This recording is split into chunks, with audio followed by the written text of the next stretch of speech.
चलना शुरू हो गया है। रेलवे स्टेशन पर रेलवे ने तमाम तैयारियां की है। बताया ये जा रहा है कि करीब 118 ट्रेनें दिल्ली एरिया से होकर गुजरेंगी, जिनमें कई ट्रेनें दिल्ली के अलग अलग स्टेशनों से रवाना होंगी और कुछ ट्रेनें अलग अलग राज्यों से दिल्ली पहुंचेगी। इसके अलावा कई ऐसी भी ट्रेनें हैं जो दिल्ली होकर गुजरेंगी। रेलवे ने यात्रियों के लिए टिकट जाँच के अलावा थर्मल स्क्रीनिंग की भी इंतजाम किए हैं। इसके अलावा स्टेशन पर सोशल डिस्टेंसिंग का पालन करने का भी इंतजाम किया गया है। सारे स्टेशंस के ऊपर आप नई दिल्ली जैसा अरेंजमेंट जो है वो जाके दे सकते हैं कि सिर्फ कंफर्म और आरएसी पैसेंजर को एंट्री दी जा रही है। एंट्री के बाद उनको बहुत सर्कल्स जैसे लगे हुए स्टेशंस के ऊपर उनको नॉर्म्स को फॉलो करते हैं उनको अंदर लाया जा रहा है। उनकी थर्मल स्क्रीनिंग की जा रही है। थर्मल स्क्रीनिंग पे भी एक पर्टिकुलर स्पॉट के ऊपर पैसेंजर को खड़ा किया जाता है और उसके बाद उसके जो पैरामीटर जो वो मॉनिटर किए जाते हैं। रेलवे ने आज से 200 यात्री ट्रेनों को मुंबई से चलाना शुरू किया है। मुंबई से भी पश्चिम और मध्य रेलवे लाइन से ही कई ट्रेनें अलग अलग राज्यों के लिए रवाना की जा रही हैं। पश्चिम रेलवे के मुंबई सेंट्रल स्टेशन पर थर्मल स्क्रीनिंग से लेकर ट्रेन तक सोशल डिस्टेंसिंग का सख्ती से पालन किया जा रहा है। इसके अलावा ऑटोमेटिक थर्मल स्क्रीनिंग के लिए हाई क्वालिटी कैमरा भी लगाया गया है ताकि स्टेशन आने वाले सभी यात्रियों पर नजर रखने के साथ उनका तापमान भी लिया जा सके। पूरे देश में रेलवे आज से 200 ट्रेनों का परिचालन कर रही है। उसमें से मुंबई से कई सारी ट्रेनें अलग अलग राज्यों को जाएंगी। मैं इस वक्त मौजूद हूं मुंबई सेंट्रल स्टेशन पर। पश्चिम रेलवे के स्टेशनों में से बड़े स्टेशनों में से एक है, लेकिन यहां पे व्यवस्था किस टाइप के है वो मैं आपको बता देता हूं। जैसे ही आप परिसर में एंट्री करेंगे, ये कैमरा लगाया गया है। ये कैमरा है ऑटोमेटिक थर्मल स्क्रीनिंग का। जैसे ही आप एंटर करेंगे, आपका चेहरा इसमें आएगा तो तस्वीर कहाँ जाएगी वो मैं आपको दिखा देता हूँ। वो कैमरा सिर्फ आपकी तस्वीर ही नहीं बल्कि आपका टेम्परेचर भी बताएगा। यानी थर्मल स्क्रीनिंग जो अभी तक हाथ से की जाती थी, यहाँ पर ऑटोमेटिक हो रही है। देखिए, यहाँ पे पैसेंजर जैसे ही एंटर करेगा कैमरे की नज़र में आएगा और यहाँ पे उसकी तस्वीर और उसके साथ उसका टेम्परेचर, ये हिस्सा जो है यहाँ से आने के बाद ये हिस्सा यहाँ पर टेम्परेचर आ जाता है। महत्वपूर्ण चीज़ ये है कि अगर आपका टेम्परेचर रेड में दिखाता है तो आपको तुरंत बाहर ही रोक दिया जाएगा, अंदर नहीं आने दिया जाएगा। एक ये महत्वपूर्ण चीज़ ये की गई है। दूसरी चीज़ आती है सोशल डिस्टेंसिंग की। सोशल डिस्टेंसिंग सबसे बड़ी चुनौती है इस दौरान ट्रेनों के परिचालन में, लेकिन यहाँ पे रेलवे के द्वारा व्यवस्था की गई है। बॉक्स वगैरह बनाए गए हैं और बॉक्स के तरह ही आपको उस बॉक्स में खड़ा रहना है और उसी तरह से आगे बढ़ना है। तीसरी चीज़, जो पैसेंजर पहुँच रहे हैं, जिनकी ट्रेन यहाँ पे से जाएगी वो जो है यहाँ पर पैसेंजर पहुँच रहे हैं। आप देखिए यहाँ पे जो प्रतीक्षा सीट है जहाँ पे बैठकर यात्री जो है वो वेट करते हैं अपनी ट्रेन का, यहाँ पर सोशल डिस्टेंसिंग रखी गई। एक सीट का गैप छोड़ा गया है, यानी एक पैसेंजर अगर यहाँ बैठता है तो एक सीट छोड़कर। और इस तरह का जो पूरे परिसर में ये तस्वीर है सिर्फ इसलिए क्योंकि सोशल डिस्टेंसिंग जो है वो बनी रहे। मुंबई के वर्सोवा कब्रिस्तान में संगीतकार वाजिद खान को सुपुर्द खाक किया गया। वाजिद खान का किडनी और कोरोना की बीमारी की वजह से देर रात निधन हो गया, जिसके बाद आज वर्सोवा के कब्रिस्तान में उन्हें सुपुर्द खाक किया गया। इस दौरान वाजिद खान के परिवार और फिल्म जगत से जुड़े कई लोग वहां मौजूद थे। कोरोना वायरस की वजह से कब्रिस्तान में सोशल डिस्टेंसिंग का पूरा ख्याल रखा गया। संगीतकार वाजिद खान के निधन पर अमिताभ बच्चन और सलमान खान समेत कई फिल्मी हस्तियों ने दुख जताया। वाजिद खान की मौत पर सलमान का ट्वीट भी सामने आया, जिसमें उन्होंने लिखा, तुम हमेशा याद रहोगे।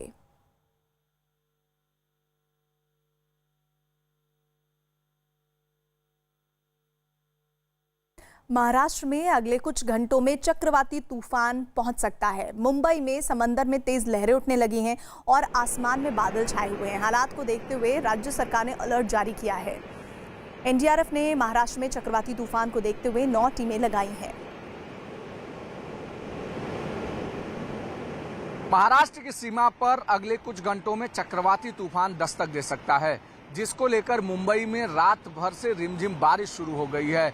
मुंबई के आसमान पर काले बादलों का डेरा है। मैं तस्वीरें अगर आपको दिखाना चाहूंगा जुहू चौपाटी के पास की तस्वीरें, तो आसमान में ऊपर काले बादल छाए हुए हैं। रात से ही ये बादल छाए हुए हैं। कई जगहों पर रिमझिम बारिश हो रही है और साथ ही साथ समंदर की लहरें तेज है। हवाएं धीरे धीरे तेज हो रही हैं, इसलिए समंदर की लहरें तेज हैं। अगले कुछ घंटों में महाराष्ट्र की सीमा पर चक्रवाती तूफान दस्तक दे सकता है। यही वजह है कि राज्य सरकार ने मुंबई और आसपास के इलाके में अलर्ट जारी किया है। मछुआरों को समंदर में न जाने की चेतावनी दी है और साथ ही साथ जो रेसिडेंशियल इलाके हैं मुंबई और आसपास के, वहां पर भी अलर्ट जारी किया है कि वो इस तूफान को लेकर अलर्ट रहें। ये मैं आपको जुहू चौपाटी की तस्वीरें अगर आपको दिखाऊं तो ये पूरा का पूरा ट्रैक खाली पड़ा है। यूं तो राज्य सरकार ने आज से कहा है कि जो खुले मैदान हैं या खुले ट्रैक है वहां पर इक्का दुक्का लोग सोशल डिस्टेंसिंग के साथ मॉर्निंग वॉक कर सकते हैं, लेकिन आज यहां पर लोग नजर नहीं आ रहे हैं क्योंकि चक्रवाती तूफान की आशंका है। और यही वजह है कि जुहू चौपाटी पर भी इस तरीके के रेड फ्लैग्स लगा दिए गए हैं ताकि इसकी सीमा को कोई क्रॉस न करे। गुजरात में 3 जून को चक्रवाती तूफान निसर्ग के टकराने की संभावना है। चक्रवाती तूफान को देखते हुए एनडीआरएफ की 10 टीमों को तैनात किया गया है। राज्य सरकार ने लोगों से घरों में ही रहने की अपील की है। साथ ही निचले इलाके में रहने वाले लोगों को सुरक्षित जगहों पर पहुंचाने का आदेश दिया है। इसके साथ ही मछुआरों को भी समंदर में नहीं जाने की हिदायत दी गई है। 3 तारीख को अर्ली मॉर्निंग से ये साइक्लोन महाराष्ट्र और गुजरात के बीच में से चलेगा तो दक्षिण गुजरात और सौराष्ट्र के 2 जिले, कुल मिलाकर 6 जिले काफी प्रभावित हो गए। पूरी व्यवस्था बनाई है, कंट्रोल रूम चालू कर दिया है। एनडीआरएफ की 10 टीम बचाव कार्य में भी स्टैंड टू की है। एसडीआरएफ की भी 5 टीम काम करेगी। तो अम्फन तूफान के बाद निसर्ग चक्रवाती तूफान का खतरा मंडरा रहा है। जानकारी है कि बड़ी तबाही मचाने की संभावना है और 3 राज्यों में खास तौर पर रेड अलर्ट है। मौसम विभाग ने कहा है, ये 2 तस्वीरें आपको हम दिखा रहे हैं दीव और जुहू चौपाटी की, कि अरब सागर में हवा का कम दबाव वाला क्षेत्र बन रहा है, जिस हिसाब से लो एयर प्रेशर एरिया आगे चलकर निसर्ग चक्रवाती तूफान का रूप ले सकता है। और इसी के तहत कई जानकारियां शेयर की गई हैं। बोला गया है कि आप आसपास जो समंदर का इलाका है उसके ना जाएं और हिदायतों को मानें। राजस्थान के रेगिस्तान में चिलचिलाती गर्मी के बीच मौसम ने ज़बरदस्त तरीके से करवट ली है। आलम यह है कि बीते 36 घंटों में रेगिस्तानी इलाकों में ज़बरदस्त तेज़ हवाओं के साथ ही बारिश का सिलसिला जारी है। राजस्थान के बाड़मेर जिले में रविवार देर शाम तेज़ बारिश से लोगों का जनजीवन अस्त व्यस्त हो गया। आलम यह हो गया है कि सड़कों पर सैलाब नजर आने लगा। तेज़ हवाओं की वजह से जगह जगह बिजली के खंभे गिर पड़े। काफ़ी सालों के बाद में ये देखने में आ रहा है कि ये जो 9 तपे के जो दिन चल रहे हैं, जिसमें भयंकर बारिश होती है 45, 47 और 48 डिग्री टेम्परेचर में, और एकदम से बारिश, और वो भी तूफानी बारिश, अचानक से तूफानी बारिश, जिसमें तेज़ गिड़गिड़ाहट के साथ बादलों का बरसना और बहुत भयंकर बारिश, ऐसा मैंने ये काफ़ी सालों बाद में देखा है। गुजरात के गांधीनगर से हैरान कर देने वाली तस्वीरें सामने आई। यहाँ एक कार तालाब में डूब गई और कार के साथ पति पत्नी दोनों तालाब में डूब गए। और सबसे चौंकाने वाली बात यह है कि सब कुछ कैमरे में कैद हो गया। पति पत्नी दोनों मर्सिडीज से अहमदाबाद की ओर जा रहे थे। रास्ते में अचानक ड्राइव करने वाले शख्स ने संतुलन खोया और कार सड़क के पास तालाब में जा गिरी। बेहद तेज रफ्तार की वजह से कार तालाब के बीचों बीच जा गिरी। कार सवार दोनों पति पत्नी सनरूफ से बाहर निकले और मदद के लिए गुहार लगाने लगे। तालाब में पानी ज्यादा था और तालाब किनारे मौजूद किसी को भी तैरना नहीं आता था। इसी बीच कार डूबने लगी और दोनों कार के साथ तालाब के पानी के अंदर चले गए। तभी दमकल को इस घटना की जानकारी दी गई। फायर ब्रिगेड के वहां पहुंचने के बाद कार को बाहर निकाला गया तो दोनों के शव बरामद हुए।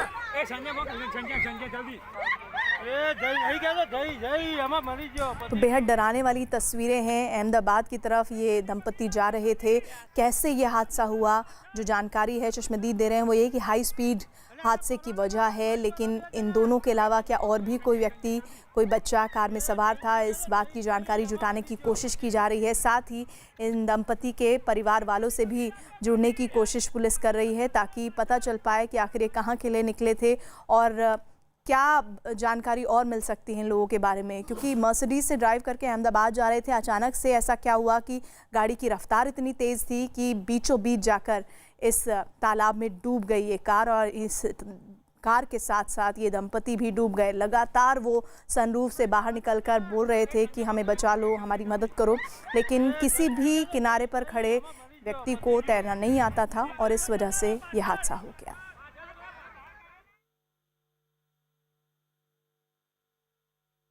दोपहर के 3 बज रहे हैं। आप देख रहे हैं मुद्दा गर्म है। मैं हूं आपके साथ प्रीति रघुनंदन। सवाल है कि जब बाजार पूरी तरह खोल दिए गए हैं तो फिर बॉर्डर सील क्यों है? ये सवाल इसलिए है कि अनलॉक 1 लागू होने के बाद सभी राज्यों में ज़्यादा से ज़्यादा ढील दी जाई है, लेकिन यूपी और दिल्ली से अपने बॉर्डर सील कर दिए गए हैं। दिल्ली, नोएडा और दिल्ली गाजियाबाद बॉर्डर सील है। इस बीच दिल्ली के सीएम केजरीवाल सामने आए हैं और लोगों से शुक्रवार तक, आज सोमवार है, शुक्रवार तक बॉर्डर सील करने पर सुझाव मांगे हैं। सुझाव मांगते हुए ही उन्होंने 1 हफ्ते के लिए दिल्ली के बॉर्डर सील करने का ऐलान कर दिया। मार्केट्स में अभी तक हम लोगों ने ऑड इवन लागू किया था कि एक दिन ऑड दुकानें खुलेंगी, एक दिन इवन दुकानें। केंद्र सरकार के गाइडलाइंस में इस तरह की कोई कंडीशन नहीं है, तो अब मार्केट्स में सभी दुकानें खुलेंगी। पिछली बार केंद्र सरकार ने कहा था कि इंडस्ट्रियल एरिया में स्टैगर्ड टाइमिंग्स लागू किए जाएंगे, तो हमने भी उसी के हिसाब से स्टैगर्ड टाइमिंग्स किए थे, लेकिन अब केंद्र सरकार ने वो निर्णय हटा दिया, तो दिल्ली में भी इंडस्ट्रीज, अब सारी इंडस्ट्रीज खुल सकेंगी। हमारे साथ हमारे 2 रिपोर्टर इस वक्त जुड़ रहे हैं। दीपक रावत कनॉट प्लेस से हैं, दीपक बिष्ट दिल्ली गाजीपुर बॉर्डर से हैं। दीपक रावत, आप जरा कनॉट प्लेस की तस्वीर दिखाइए, क्योंकि बाजार खुले होंगे लेकिन बॉर्डर सील होंगे, ऐसे में क्या तस्वीर आप दिखा रहे हैं? देखिए प्रीति, इस वक्त कनॉट प्लेस में मैं मौजूद हूँ। लॉकडाउन 4 जब शुरू हुआ था तो उस दौरान ये रियायत दी गई थी कि दिल्ली के जो सब तमाम बाजार हैं वो ऑड इवन के हिसाब से खोले जाएंगे और कुछ उसी के तहत इस वक्त आपको ये बाजार खुले नजर आएंगे। इसके बाद हालांकि जो यहाँ के व्यापारी थे उन लोगों का ये कहना था कि सरकार को इस तरीके के नियम नहीं बनाने चाहिए, क्योंकि व्यापारियों को पहले से ही बहुत ज़्यादा नुकसान हो चुका है। ऑड इवन में उतनी ज़्यादा राहत लोगों को नहीं मिलेगी, लगातार ये कहा जा रहा था। इसके बावजूद सरकार ने उस वक्त कुछ नहीं कहा, लेकिन अब सरकार ये कह रही है कि सारे मार्केट खोल दिए जाएंगे। लेकिन अब व्यापारियों का नया सवाल ये है सरकार को लेकर कि आपने मार्केट तो खोल दिए, लेकिन उन मार्केट तक आने वाले ग्राहकों को आपने रोक दिया, वो कैसे पहुंचेंगे जब आप बॉर्डर सील कर देंगे? दिल्ली में सिर्फ दिल्ली के ही लोग नहीं पहुंचते, बल्कि एनसीआर का एक बड़ा तबका जो है इन बाजारों तक पहुंचता है, और अगर आप उनको बॉर्डर पर ही रोक देंगे तो यहाँ पर कौन पहुंचेगा? ऐसे में व्यापारियों का कहना है कि आपने राहत पूरी तरीके से नहीं दी है, इस पर भी सरकार को सोचना होगा। तो यानी कि अगर वो व्यापार शुरू भी करते हैं तो उनको ज़्यादा फायदा नहीं होगा, वो ये लगातार कह रहे हैं। दीपक बिष्ट दिल्ली गाजीपुर बॉर्डर पर मौजूद हैं। दीपक, जरा बताइए वहाँ क्या स्थिति है, क्योंकि दिल्ली के बॉर्डर सील करने को लेकर जो आदेश है वो इम्प्लीमेंट हो पाया अभी तक, और साथ ही जो दिल्ली को यूपी से जोड़ता है एरिया, वहाँ पर क्या स्थिति है ये भी बताइएगा।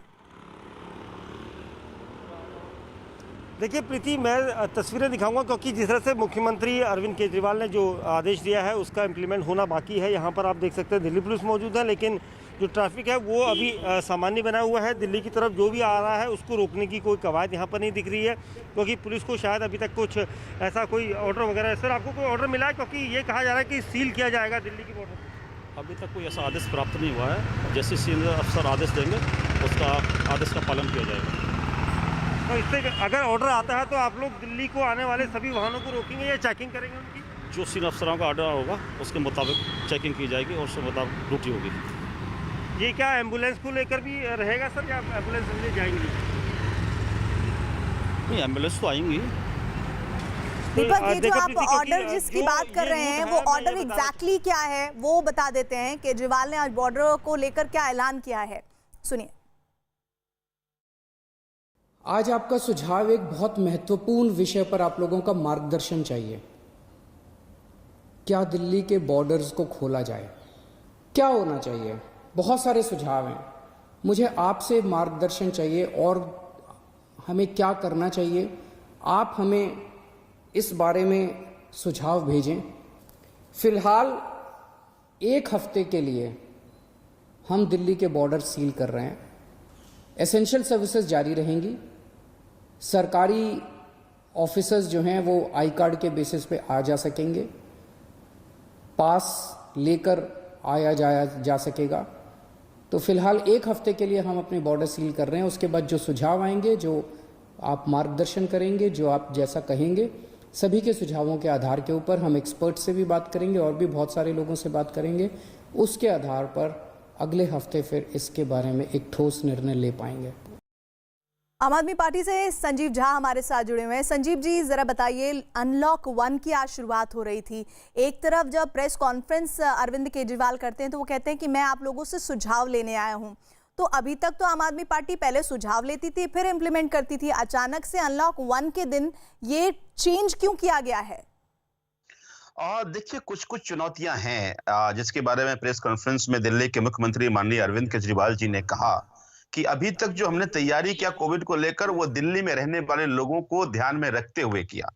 अब जब लॉकडाउन, जब ये ओपन अनलॉक हो गया तो पूरे देश से लोग आएंगे। हालांकि दिल्ली सबकी है, ये राजधानी है, पूरे देश के लोगों की राजधानी है। लेकिन ऐसे अगर मान लीजिए हम कोविड की तैयारी हमने दिल्ली के में रहने वाले पेशेंट्स को देखते हुए किया है तो कहीं अव्यवस्था ना फैल जाए, तो हमारे लिए चुनौती भी है। और जब कभी कभी भी दुविधा होती है, हम लोगों के बीच में जाते हैं, लोगों से अच्छे राय आते हैं। आपने देखा, हमने लॉकडाउन 2 में भी लोगों से राय लिए, बहुत अच्छे राय लिए, उसकी फिर कंपाइल करके हमने प्राइम मिनिस्टर को दिया और उन्होंने भी उसमें बहुत सारे फैसले लिए। तो जब जब इस तरह की चुनौतियां आती है या दुविधा होते हैं, हम लोगों से पूछते हैं, अच्छे राय आते हैं, फिर उसके बाद हम लोग उसको फिर कोशिश करते हैं कि उस पर आगे चला जाए। तो कोशिश हमारी बस केवल इतनी है कि जो कोविड पेशेंट्स हैं उसको ठीक से टैकल कैसे किया जाए, कैसे इसको आगे बढ़ाएं, इसी बात को लेकर लोगों से राय शुमारी कर रहे हैं। और मुझे लगता है कि ये केवल दिल्ली के लिए जो बाहर से लोग आ रहे हैं उनकी ठीक से इलाज ना हो पाए। ठीक है, आपकी इसी बात का जवाब चारू प्रज्ञा से ले लेते हैं। बीजेपी से वो हमारे साथ जुड़ गए हैं। चारू प्रज्ञा, वो कह रहे हैं कि हम दिल्ली के लोगों को, दिल्ली के जो भी कोविड पॉजिटिव पेशेंट्स हैं उनको अच्छी फैसिलिटीज देना चाहते हैं, इसलिए हम चाहते हैं कि भाई बॉर्डर सील रहे और बाहर के जो लोग हैं वो कम से कम इन सेवाओं के हकदार ना बन जाए। उनका ये साफ कहना है, इसमें आपको क्या एतराज है? देखिए, बांटने का काम आदमी पार्टी ने हमेशा से किया है, लेकिन इस समय दिल्ली में संक्रमित लोग ज्यादा हैं भाई साहब, बाहर कम हैं। तो आप जो हमको संख्या बता रहे हैं, पहले तो सच्ची बताइए। आपको पता है दिल्ली में कितने संक्रमित हैं, नोएडा में कितने हैं, फरीदाबाद में कितने हैं और गुड़गांव में कितने हैं? और उससे आगे चलते हुए एक फेडरल स्ट्रक्चर है इस देश का। आप कैसे बॉर्डर बंद कर सकते हैं जब हम अनलॉक की बात करना शुरू कर पा रहे हैं, जब हम बोल रहे हैं कि वापस से हम अपने जहान को ठीक करेंगे? और तीसरी सबसे महत्वपूर्ण बात यह है कि एक दिल्ली एनसीआर कहा जाता है, एक नेशनल कैपिटल रीजन कहा जाता है। आप हमारा फेडरल स्ट्रक्चर बदल नहीं सकते। पहले भी आप ये बोलते थे बाहर से लोग आते हैं, दिल्ली में इलाज करते हैं, चले जाते हैं। आज आपने अपने नए आंकड़े बता दिए हैं। मैं पूछना चाहती हूं, अभी तक आपने विज्ञापनों पे कितना खर्चा किया है? मार्च से लेकर मई तक बताइए। और नए अस्पताल में बेड्स पर कितना खर्चा किया है? दिल्ली की जनता जानने का हक रखती है। चलिए, इस सवाल का जवाब लें उससे पहले, हरियाणा ने अपने सभी बॉर्डर खोल दिए हैं। जो सुबह तक तस्वीरें आ रही थी अब वो बदल जाएंगी। दिल्ली के बॉर्डर सील करने को सीएम केजरीवाल का अधिकार बताया उन्होंने।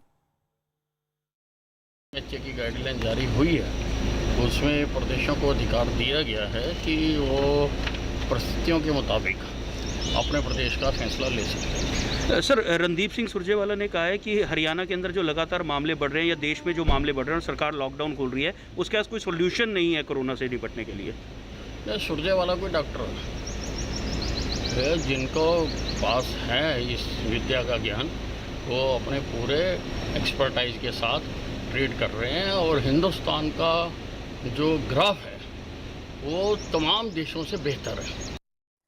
संजीव जी, आपको नहीं लग रहा है कि आप अपने आंकड़ों को बेहतर करने के लिए थोड़े से अमानवीय हो रहे हैं? क्यों? इसका मैं रीजन भी बताती हूँ। वो ये कि आप समझिए कि अगर कोई कैंसर पेशेंट है, उसकी कीमोथेरेपी इस कोरोना काल से रुक गई, अब उसको मौका है कि वो दिल्ली के एम्स में आकर अपनी कीमोथेरेपी कराए, वो नहीं करा पाएगा क्योंकि आप नहीं चाहते। दूसरा, इसी तरह किसी की सर्जरी पेंडिंग है जो झारखंड या फिर छत्तीसगढ़ के किसी शहर से आएगा, उसको आप नहीं आने देंगे। क्या ये इनजस्टिस नहीं है?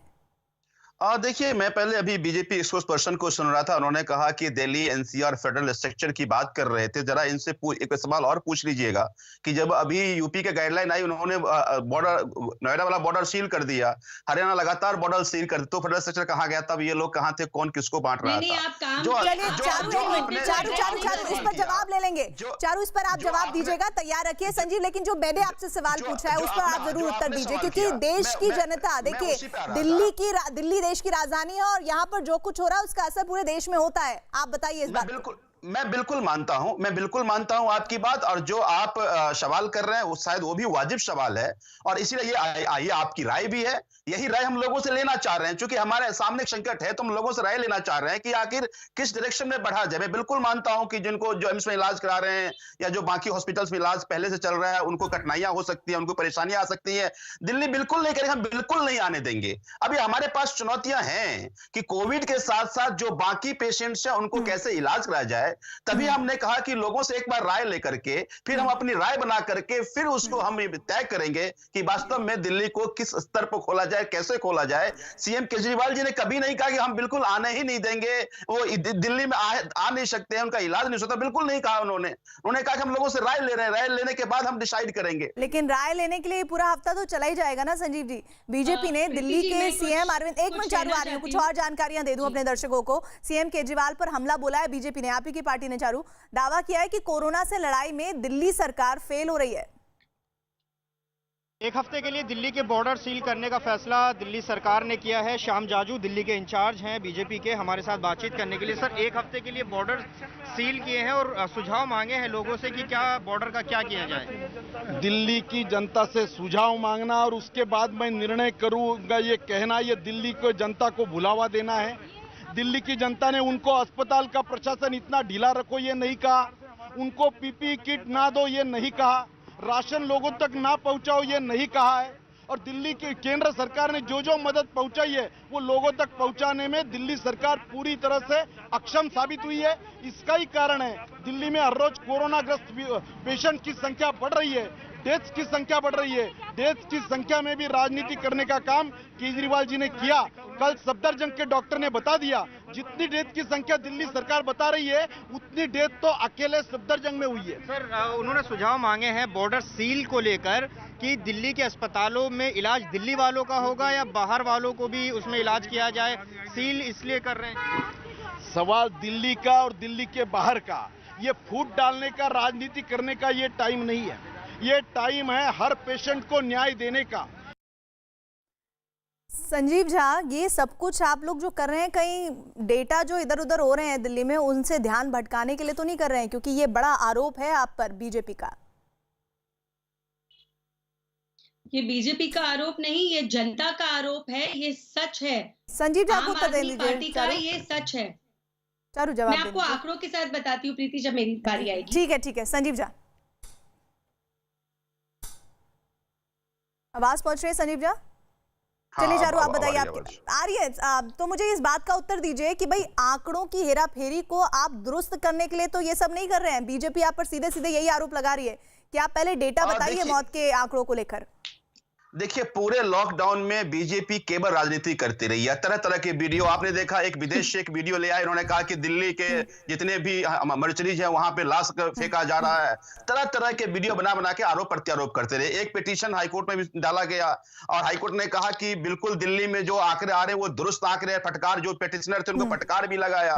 तो मुझे लगता है इससे बड़ा और सर्टिफिकेट क्या हो सकता है, जबकि माननीय अदालत कह रहे हैं कि नहीं दिल्ली के जो आंकड़े आ रहे हैं वो ठीक आंकड़े आ रहे हैं। तो इनका काम है तरह तरह के आरोप लगाना। मुझे लगता है कि इस आरोप, चलिए चारू, सिर्फ आरोप लगाने के लिए लगा रहे हैं क्या आप लोग? चारू, प्रीति, मैं पूछना चाहूंगी, मेरे पहले प्रश्न का भाई साहब ने जवाब नहीं दिया। आपने कितना खर्चा करा है इश्तिहारों पर और कितना करा है अस्पतालों के नए बेड्स पर? मेरा दूसरा आपसे प्रश्न है, जब आप बार बार बोलते थे कि 500 जगह आपकी किचन चल रही है, आप 500 छोड़िए, उनमें से आप 10 लोकेशंस अभी टीवी पर हम सबके सामने बता दीजिए। रोज हमने आपसे ट्वीट करके पूछा है कहाँ है ये किचन। मेरा तीसरा प्रश्न आपसे ये है, केंद्र सरकार से आपको पूरा राशन मिला था दाल के सहित, कहाँ गया वो राशन? वो दाल क्यों नहीं बटी जनता तक? देखिए चारू, सच्चाई तो ये है कि ये फिर आप दूसरी तरफ ले जाएंगे ट्रैक को। राजनीति करने के लिए तो उनके पास भी बहुत मुद्दे हैं और आपके पास भी मुद्दे हैं। लेकिन रुक जाइए रुकिए तो सही चारू, रुकिए, उस पर जवाब दे देंगे। चलिए मांग लेंगे उनसे, जवाब दे देंगे वो। आम आदमी पार्टी सांसद संजय सिंह ने भी मांग की है कि सीमाएं सील करने के मामले में केंद्र सरकार को दखल देना चाहिए। साथ ही राघव चड्ढा ने क्या कहा है आम आदमी पार्टी की तरफ से, वो भी सुन लीजिए। यदि देश के कोने कोने से लोग दिल्ली की स्वास्थ्य सेवाएं लेने के लिए आ जाते हैं तो दिल्ली वालों को शायद बेड ना मिले। ये एक परिस्थिति है जिसको आपको देखना होगा, समझना होगा। यदि आप मान लीजिए आज कोई व्यक्ति उड़ीसा से, कोई व्यक्ति तमिलनाडु में रहता है, अच्छे इलाज के लिए दिल्ली आ जाए तो दिल्ली की स्वास्थ्य सेवाएं क्या पर्याप्त मात्रा में है? राघव चड्ढा को सुना चारू, वो कह रहे हैं कि भाई पर्याप्त मात्रा में हमारी अभी स्थिति नहीं है कि हम मेडिकल फैसिलिटीज दे पाए दूसरे स्टेट से आने वाले पेशेंट्स को, इसलिए हम चाहते हैं कि ना आए, वो अभी वहीं बॉर्डर सील कर दिया जाए ताकि कोई आ ही ना पाए और जो दिल्ली के हैं उन्हें ही मदद मिल पाए। ये इस सोच में बुराई क्या है? ये मुझे एक बात बताइए, आज आप दिल्ली को एनसीआर से अलग करने की बात क्यों कर रहे हैं? एक तरफ केजरीवाल जी बोलते हैं हम सब लोगों का ख्याल रखते हैं, दूसरी तरफ आप मेरी बात पर मत जाइए, आप ट्विटर खोल के देखिए, आप जाके अस्पतालों में डॉक्टरों से पूछिए कितने दिन लगते हैं उनको सिर्फ एक कोविड का टेस्ट करने में। अगर एक आदमी इन्फेक्टेड पाया जाता है, बाकी परिवार वालों तक डॉक्टर कितने दिनों में पहुंच पाता है, इसका हमको सच बताइए।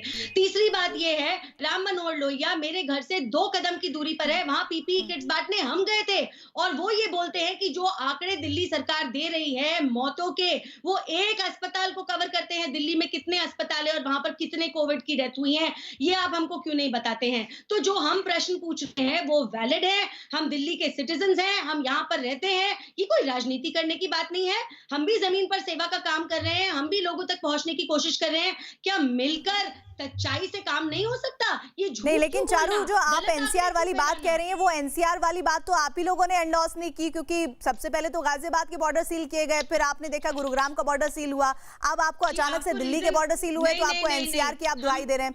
आम आदमी पार्टी के संजय सिंह भी कुछ कह रहे हैं इस मामले में, इस पूरी सियासत के बीच सीमाएं सील करने को लेकर, कि इस मामले में केंद्र सरकार को दखल देना चाहिए। सुन लेते हैं पूरी बात उनकी।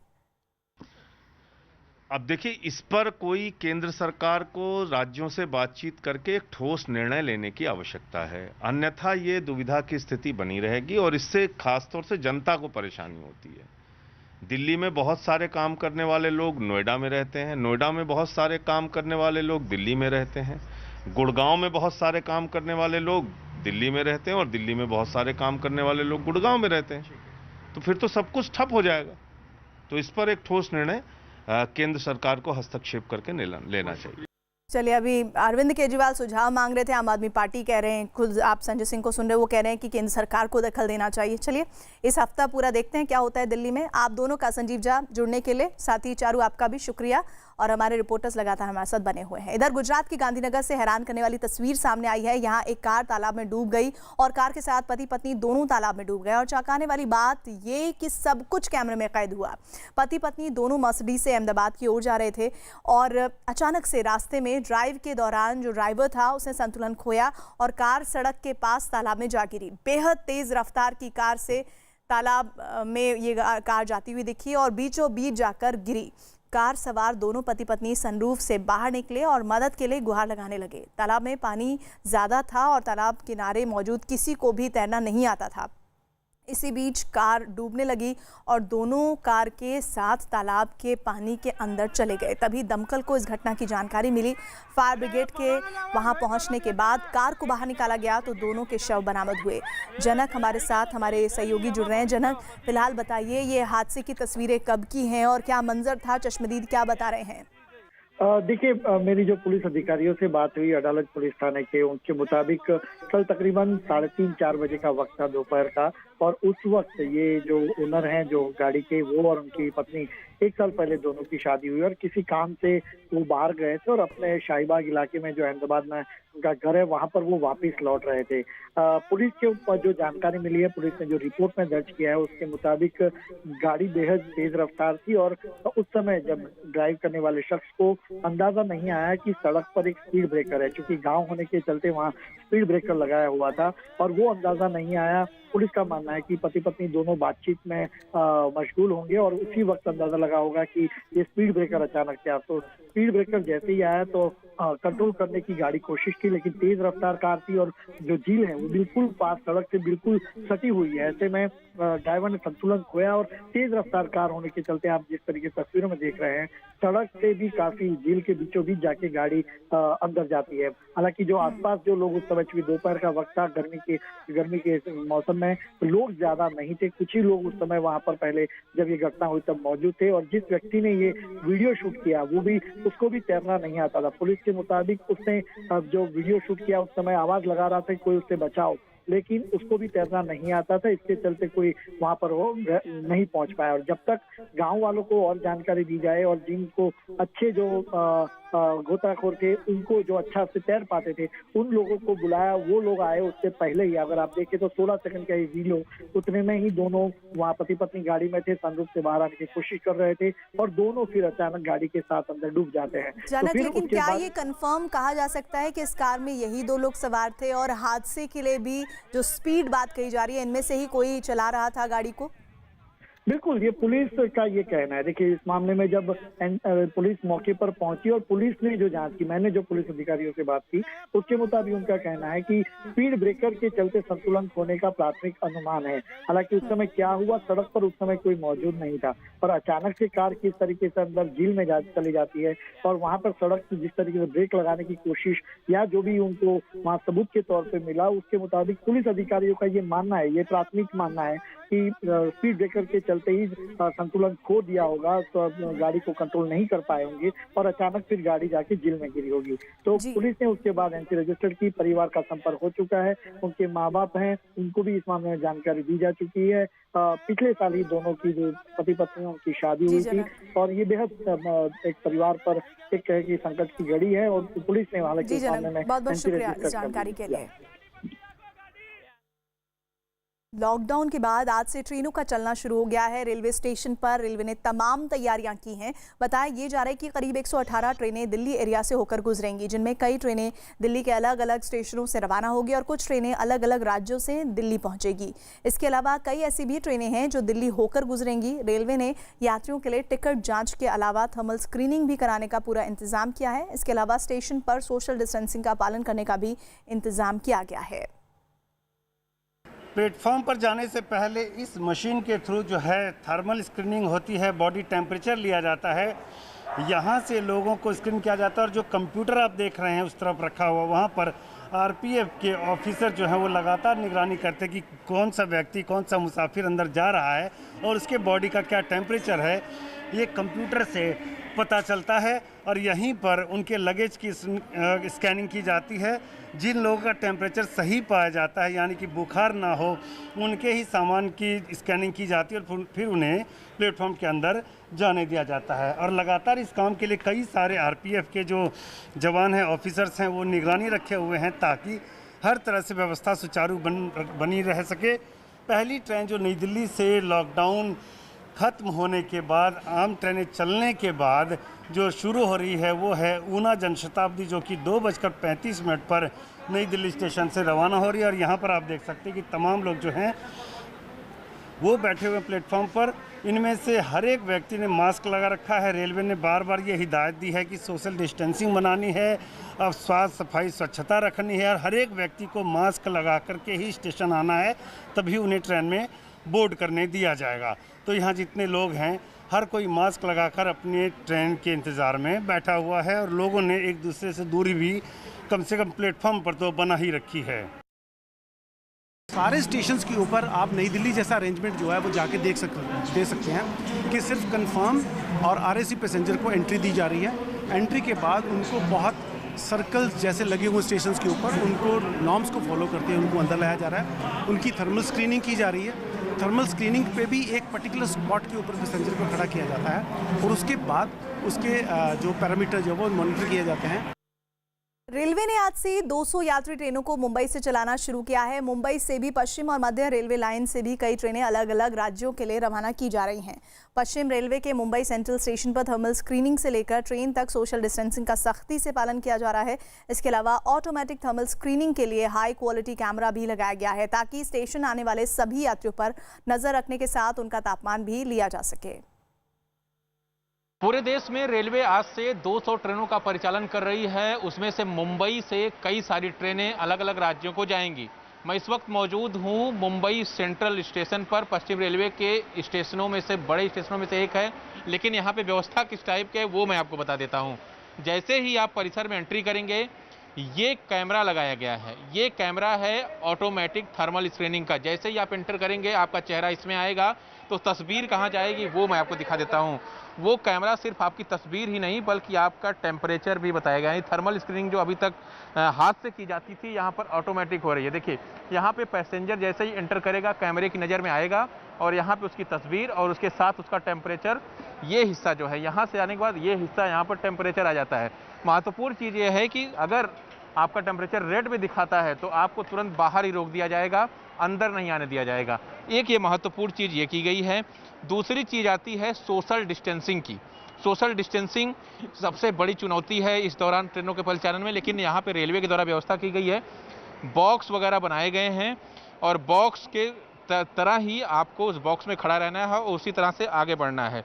तीसरी चीज़, जो पैसेंजर पहुँच रहे हैं, जिनकी ट्रेन यहाँ पे से जाएगी जो है, वो जो है यहाँ पर पैसेंजर पहुँच रहे हैं। आप देखिए यहाँ पे जो प्रतीक्षा सीट है जहाँ पे बैठकर यात्री जो है वो वेट करते हैं अपनी ट्रेन का, यहाँ पर सोशल डिस्टेंसिंग रखी गई। एक सीट का गैप छोड़ा गया है, यानी एक पैसेंजर अगर यहाँ बैठता है तो एक सीट छोड़कर। और इस तरह का जो पूरे परिसर में ये तस्वीर है सिर्फ इसलिए क्योंकि सोशल डिस्टेंसिंग जो है वो बनी रहे,